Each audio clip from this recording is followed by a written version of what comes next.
चुनाव आयोग द्वारा लगाई गई स्याही आपको दिखाई दे रही होगी। लोकतंत्र का इस महापर्व में आप देख रहे होंगे लोग बढ़ चढ़कर हिस्सा ले रहे हैं। लोगों की ये भीड़ दिखाई दे रही होगी आपको। एक युवक भी यहाँ पर मौजूद है। किन मुद्दों पर मतदान किया सर इस बार आपने? विकास के मुद्दे पर। विकास क्या होना चाहिए सर? क्या लोगों को फ्री देना विकास कहा जाता है? क्या लोगों को 5 किलो चावल, 2 किलो आटा, 4 किलो दाल देना विकास कहा जाता है? या देश के हर नौजवान को कहीं ना कहीं रोजगार देना विकास कहा जाता है? अच्छी शिक्षा देना विकास कहा जाता है? ट्रीटमेंट के लिए अच्छे उस अस्पतालों का होना विकास कहा जाता है? देश की तरक्की हो भाई, यही विकास है। देश की तरक्की हो यही विकास है।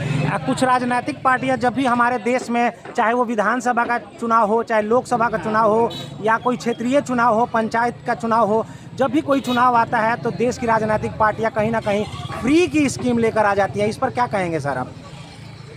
सर फ्री की स्कीम तो क्या, तो हम तो जो देश का विकास होगा तो हम सबका विकास होगा, मैं तो ये कहना चाहता हूँ। चलिए धन्यवाद सर। एक युवा मेरे साथ मौजूद है। किन मुद्दों पर मतदान किया है सर आपने? मुद्दे कुछ भी नहीं है जी। हाँ जी। अपने देश की सुरक्षा होनी चाहिए बस। देश की सुरक्षा होनी चाहिए बस। क्या लगता है सर, मतदान कर लिया आपने? नहीं, अभी करने जा रहा हूँ। किन मुद्दों पर मतदान करना चाहते हैं सर इस बार? राष्ट्र हित में वोट होगा, विकसित भारत बनाने के लिए वोट होगा। क्या लगता है सर, बदलाव चाहते हैं कुछ, या फिर कुछ नया चाहते हैं? पुरानी जो सरकार चल रही है वही सरकार चाहते हैं। चलिए धन्यवाद सर। चाचा, और यहाँ पर कहीं ना कहीं आम आदमी पार्टी के द्वारा लोगों की पर्चियाँ काट कर दी जा रही हैं। नमस्कार भाई साहब, क्या लगता है इस बार आम आदमी पार्टी कितनी सीटें ले पाएंगी आपके हिसाब से? हाँ जी मैम, क्या लगता है मैम इस बार इंडिया गठबंधन को कुछ सीटें मिलेंगी दिल्ली में? आप क्या चाहती हैं? आपको क्या लगता है कि जनता इस बार किन मुद्दों पर वोट कर रही है? जनता किन मुद्दों पर इस बार मतदान कर रही है? भाई काम करवा रखा केजरीवाल ने काम करवाया है। केजरीवाल जी ने काम करवाया है कहीं ना कहीं। क्या लगता है सर आपको कि हमारे देश में जब भी चुनाव आता है, चाहे वो लोकसभा का चुनाव हो, विधानसभा का चुनाव हो, या क्षेत्रीय पंचायत का चुनाव हो, जब भी चुनाव आता है तो हमारे देश की जितनी भी राजनीतिक पार्टियां हैं फ्री की स्कीम लेकर के आ जाती हैं जनता के सामने? क्या हमारे देश में फ्री की राजनीति होनी चाहिए, या शिक्षा, विकास या रोजगार की बात होनी चाहिए? शिक्षा विकास तो दे रखा है, और फ्री की करता कौन है? तो केजरीवाल ने कर रखी है, और बढ़िया कर रखे है। गरीबों के लिए कर रखी है, गरीबों के लिए कर रखी है, अमीरों के लिए थोड़ी है। सर, हमने कुछ मतदाताओं से बात करने की कोशिश की। कुछ लोगों का मानना है कि हम धर्म के मुद्दे पर भी वोट डाल रहे हैं। तो कहीं ना कहीं स्वामी विवेकानंद जी ने कहा था, God is one and truth is religion, ईश्वर एक है और सत्य ही धर्म है। तो आखिर क्यों जब भी चुनाव आता है तो राजनीतिक पार्टियां धर्म को भी आगे ला के खड़ा कर देती है? इस पर क्या कहेंगे सर? सिर्फ एक ही पार्टी है, बीजेपी, वही धर्म करती है और कोई नहीं करता। चलिए धन्यवाद सर।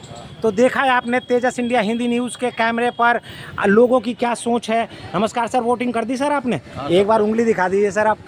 तो देखिए लोकतंत्र के इस महापर्व में लोग बढ़ चढ़ कर हिस्सा ले रहे हैं। सर, किन मुद्दों पर मतदान किया इस बार आपने? देखिए, सबसे पहली बात तो यह है कि आज महापर्व है और आज जनता जो निकल रही है, और साथ में मैंने भी जो वोट कास्ट किया है वो शिक्षा पर किया है, विकास पर किया है। और आने वाले समय में हमारी जो नस्लें हैं वो शिक्षा कैसे प्राप्त करें, सारी चीज़ों को सोचकर आज वोट किया। लोग निकले हैं इतनी गर्मी में और आज दे रहे हैं, और मुझे उम्मीद है इस महापर्व को एक ऐतिहासिक। क्या लगता है आज आपको दिल्ली में कहीं ना कहीं देखने को मिला है कि इस बार लोकसभा चुनाव में वोटिंग परसेंटेज बहुत ही कम रहा है अपने देश के अंदर? तो क्या दिल्ली आज उस रिकॉर्ड को तोड़ पाएगी, ऊपर की तरफ स्केल जाएगा आज? दिल्ली हमेशा से तोड़ती आई है रिकॉर्ड, और आज भी तोड़ने की उम्मीद है। गर्मी ज़्यादा है, लोग अपने घरों से निकलेंगे अभी, और अभी आप देखेंगे कई पोलिंग बूथ में तो इतनी ज़्यादा भीड़ है कि वहाँ पर लाइन भी बाहर तक आ रही है, और लोग निकल रहे हैं। लोगों का केवल एक ही मोटिव है कि बाद में चाय नाश्ता, पहले वोट कास्ट करेंगे, उसके बाद सब काम करेंगे। तो इसका मतलब जो जोश दिखाई दे रहा है, लोग परेशान हैं, लोग परेशान हैं पिछले कई सालों से। सर, ये गर्मी कहीं ना कहीं कुछ मौसम की गर्मी है तो कुछ चुनावी गर्मी भी है इसके अंदर। धन्यवाद। उसके कैमरे पर कहीं ना कहीं बहुजन समाज पार्टी के द्वारा ये स्टॉल लगाया गया है, जहां कार्यकर्ता लोगों की पर्चियां निकाल कर उन्हें देते हुए दिखाई देंगे आपको। हम लोगों से जानने की कोशिश करते हैं, कुछ बात करने की कोशिश करते हैं। नमस्कार मैम, क्या लगता है मैम किन मुद्दों पर इस बार वोट करना चाहती हैं आप? जी, महंगाई पे, शिक्षा पे और रोज़गार पे, और हमारे यहाँ जो मतलब भ्रष्टाचार हुआ है उसके ऊपर मतलब वोट करना चाहते हैं। धन्यवाद मैम। क्या लगता है मैम कि हमारे देश के अंदर फ्री की राजनीति जो आजकल राजनीतिक पार्टियां कर रही हैं, फ्री की राजनीति होनी चाहिए क्या? नहीं, जो लोगों की बेसिक नीड्स हैं वो तो मिलनी चाहिए लोगों को, और ज़रूरी नहीं है कि हर चीज़ फ्री होती है। बाकी जैसे मतलब लोगों को जो चीज़ ज़रूरत है वो मिलनी चाहिए फ्री, और नहीं तो मतलब गवर्नमेंट जो चीज़ें मतलब देती है, लोगों को सुविधाएं देती है, वो ठीक है, बेसिक चीज़ें तो होनी चाहिए। चलिए धन्यवाद मैम। आइए हम कुछ और अन्य लोगों से बात करते हैं। नमस्कार सर, वोट कर लिया सर आपने या करने जा रहे हैं अभी? क्या लगता है सर किन मुद्दों पर इस बार मतदान, कुछ बदलाव देखना चाहते हैं सर या कुछ वही पुरानी सरकार देखना चाहते हैं? नहीं, पुरानी सरकार नहीं, बदलाव होना चाहिए। नई सरकार है, बहुजनों की सरकार आनी चाहिए, क्योंकि रोजगार बिल्कुल नहीं है, खत्म हो रहा है, भ्रष्टाचार ज़्यादा हो रहा है इसमें, इस सरकार में। क्या लगता है सर कि हमारे देश की कुछ राजनीतिक पार्टियां फ्री का राग अलाप रही हैं, तो आपको महसूस होता है क्या कभी कि अगर हमारे देश में भी फ्री की चीज़ें हमेशा बांटी जाए, 2 किलो आटा 2 किलो चावल फ्री कर दिया जाए, तो हमारे देश की स्थिति भी आने वाले समय में श्रीलंका और पाकिस्तान के जैसी हो जाएगी?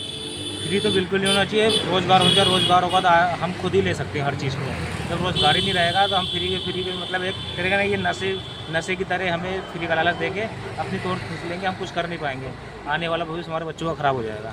चलिए धन्यवाद सर। तो